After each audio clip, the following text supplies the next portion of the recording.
বাংলাদেশের রাজনীতিতে এখন সবচেয়ে আলোচিত প্রশ্ন, কে হবেন দেশের পরবর্তী প্রধানমন্ত্রী। সাম্প্রতিক জনমত জরিপে এগিয়ে আছেন বিএনপির ভারপ্রাপ্ত চেয়ারম্যান তারেক রহমান। কিন্তু প্রশ্ন হলো, কোন কোন কারণে তিনি এগিয়ে, আর সামনে কি কি চ্যালেঞ্জের অপেক্ষা করছেন, এবং আগামী নির্বাচনে প্রধানমন্ত্রীর দৌড়ে কারা কারা শক্তিশালী অবস্থানে আছেন, সব কিছু উঠে আসে সময়ের অনুসন্ধানে। তো চলুন শুরু করা যাক।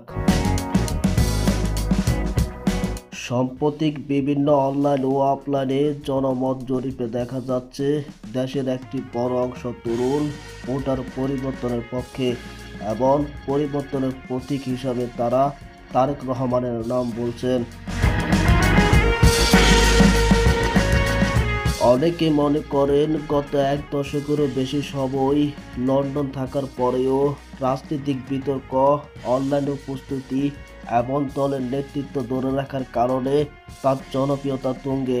এদিকে ক্ষমতাসীন দল আওয়ামী লীগের পক্ষ থেকেও কয়েকটি সম্ভাবনা মুখ রেখেছে, তাই প্রধানমন্ত্রী হওয়ার দৌড় প্রতিযোগিতা হবে কঠিন। জনমত জরিপে এগিয়ে থাকা মানে নিশ্চিত ফল নয়, তবে এটা স্পষ্ট 2026-এর নির্বাচন ঘিরে তারেক রহমান এখন সবচেয়ে আলোচিত রাজনৈতিক মুখ। আগামী কয়েক মাসে তার রাজনৈতিক সিদ্ধান্ত, দেশে ফেরা, দলীয় প্রস্তুতি সব কিছুই মিলে ভবিষ্যৎ ঠিক হবে। ভিডিওটি ভালো লাগলে লাইক দিন, শেয়ার করুন আর আমাদের চ্যানেলটি সাবস্ক্রাইব করে রাখুন। ধন্যবাদ।